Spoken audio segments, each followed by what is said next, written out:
مغربی بنگال میں جمعیت علماء ہند کی جانب سے 50,000 مسجدوں میں احتجاج کیا گیا ہے۔ مغربی بنگال کے شہر کولکتہ کی جہاں ایک مسجد کا معاملہ اب کافی بڑا ہوتا جا رہا ہے۔ آپ نے شاید بانکڑا ایئرپورٹ مسجد کا نام ضرور سنا ہوگا۔ بس اسی مسجد کو لے کر ایک نیا تنازع کھڑا ہو گیا ہے اور لوگ سڑکوں پر آ گئے ہیں۔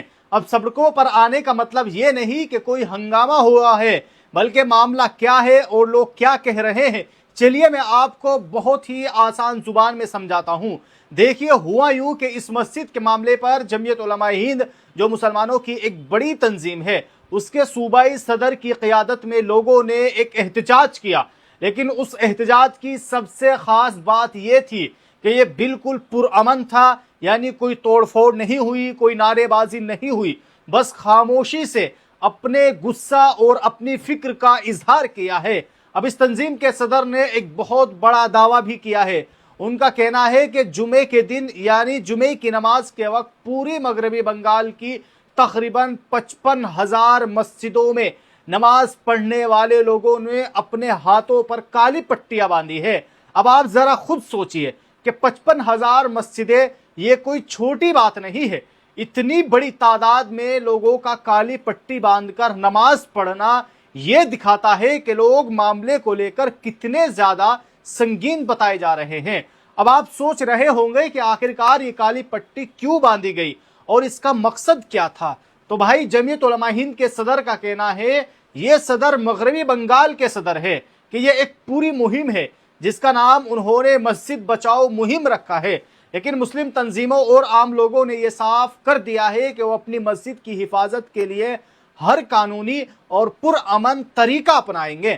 انہوں نے واضح کیا ہے کہ وہ قانون کو ہاتھ میں نہیں لیں گے، لیکن اپنی بات سرکار تک پہنچا کر رہیں گے۔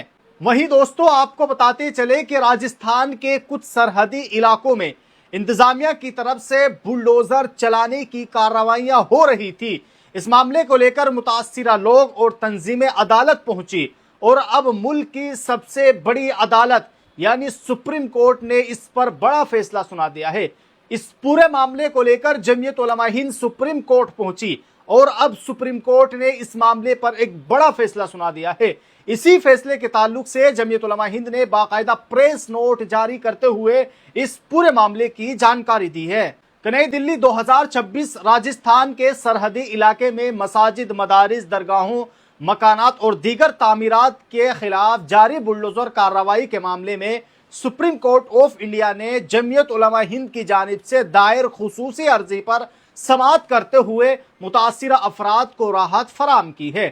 عدالت نے متعلقہ املاک کے خلاف 2 ہفتے تک تمام بلڈوزر کارروائیوں پر روک عائد کرتے ہوئے ہدایت دی ہے کہ درخواست گزار اپنے قانونی اور آئینی نکات کے ساتھ راجستھان ہائی کورٹ جودھ پور کی ڈویژن بینچ سے رجوع کر سکتے ہیں۔ صدر جمعیت علماء ہند حضرت مولانا محمود اسد مدنی کی ہدایت پر 40 متاثرین کی جانب سے دائر اس عرضی کی سماعت کے دوران جمعیت کی طرف سے سینئر ایڈوکیٹ کپل سبن نے تفصیلی اور مؤثر دلائل پیش کیے، جبکہ سینئر وکلاء حذیفہ احمدی، نظام پاشا، طاہر حکیم، ایڈوکیٹ آن ریکارڈ منصور علی خان نے بھی مقدمے کی پیروی کی ہے۔ اب واضح رہے کہ 20 جون 2026 کو جمعیت علماء ہند کا ایک اعلیٰ سطحی وفد راجستھان کے متاثرہ سرحدی علاقے پہنچتا ہے، جس نے زمینی صورتحال کا جائزہ لیا، متاثرہ خاندانوں سے ملاقات کی اور بلڈوزر کارروائیوں کی تفصیلات جمع کی۔ وفد کی رپورٹ کی بنیاد پر متاثرین کی جانب سے تقریباً 40 عرضیہ راجستھان ہائی کورٹ جودھ پور میں دائر کی گئی، جبکہ دیگر متاثرین نے بھی انفرادی طور پر عدالت سے رجوع کیا، جس کے نتیجے میں مجموعی طور پر تقریباً 60 مقدمات عدالت کے سامنے آئے۔ 7 جولائی کو دلائل مکمل ہونے کے بعد راجستھان ہائی کورٹ نے 13 جولائی کو اپنا فیصلہ سنایا۔ مطلوبہ قانونی راحت نہ ملنے پر جمعیت علماء ہند نے فوری طور پر سپریم کورٹ سے رجوع کیا۔ اس درمیان جمعیت علماء ہند کے جنرل سیکریٹری مولانا محمد حکیم الدین قاسمی، نائب صدر جمعیت علماء ہند مولانا قاری محمد امین، صدر جمعیت علماء راجستھان مولانا حبیب اللہ قاسمی، ناظم اعلیٰ مولانا عبد الواحد وغیرہ لگاتار متاثرین اور وکلاء سے رابطے میں رہے۔ ایڈوکیٹ طاہر حکیم نے ہائی کورٹ میں بھی